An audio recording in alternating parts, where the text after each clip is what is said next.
WrestleMania 6 review coming right at you. It's the ultimate challenge.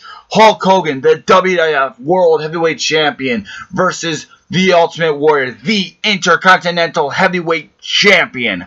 Title for title, champion versus champion. It's all on the line here at WrestleMania 6 in the SkyDome in Toronto, Canada, with 68,000 people on hand and a future WWE superstar in Edge. And is this a one-match card, a one-match card show, or is that match just the icing on this delicious cake, or the cherry on top, whatever the case may be? Yes, I just called it delicious.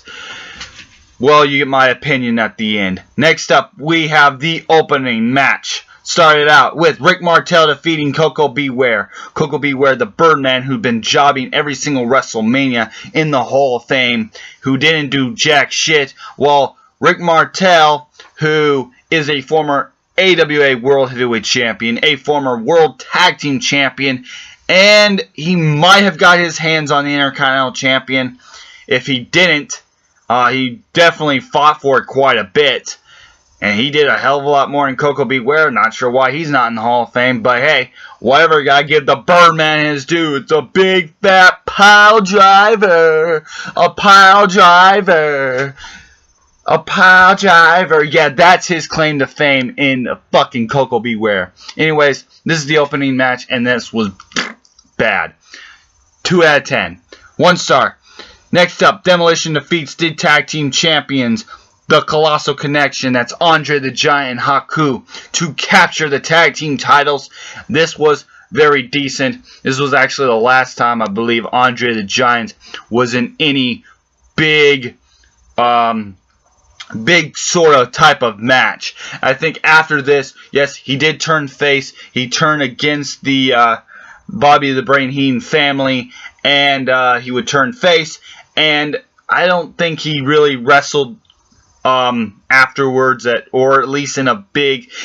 My point is, what I'm trying to say is he wasn't showcased in a big way after this. This was the last time he was showcased any bigger than that. So, anyways, new tag team champions in Demolition, 2.5 stars, 5 out of 10.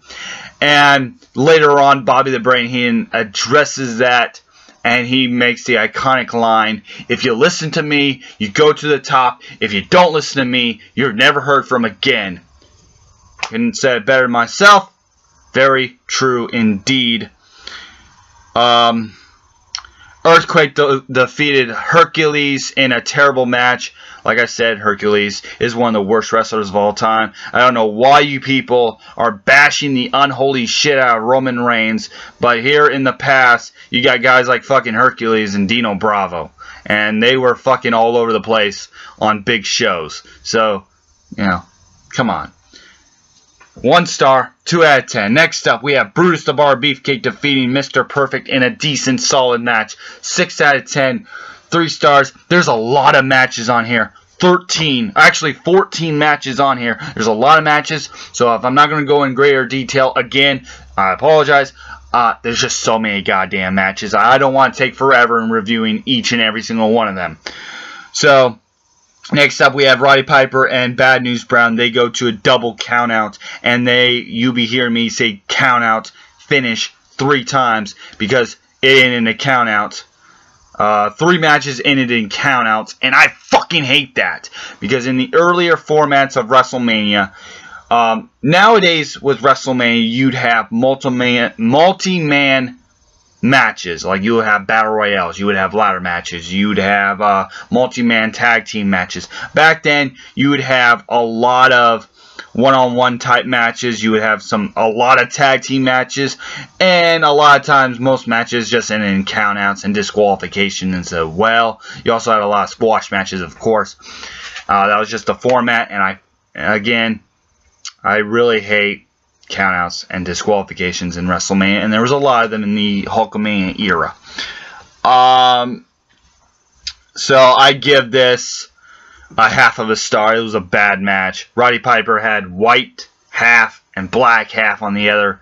Didn't understand it. He's a little cuckoo, but you already knew that.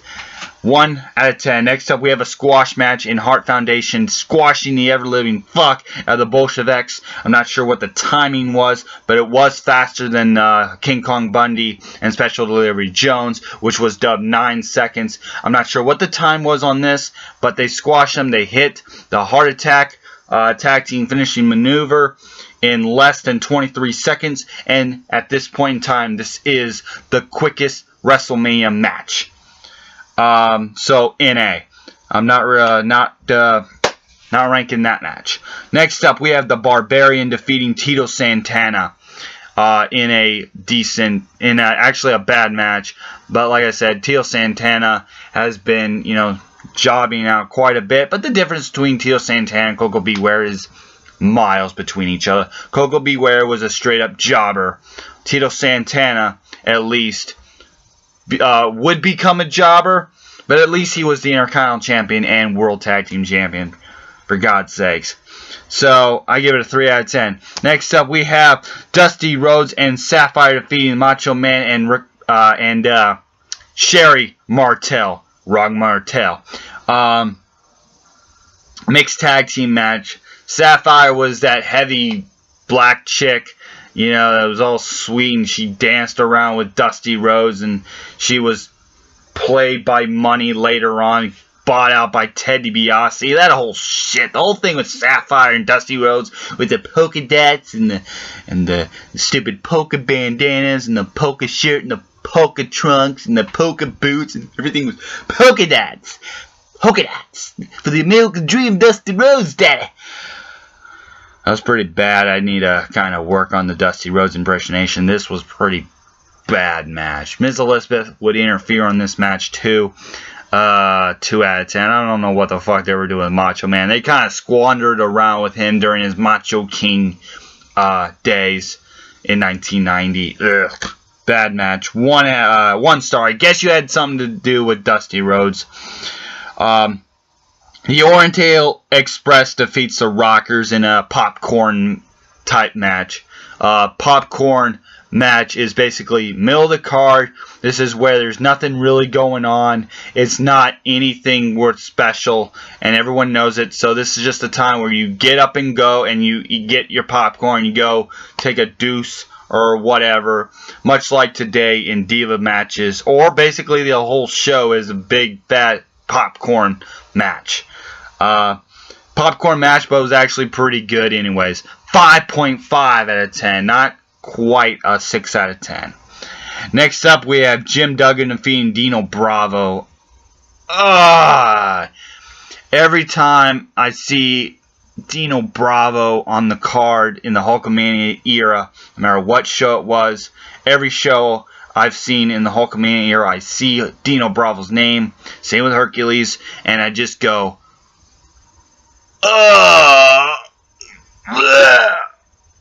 why?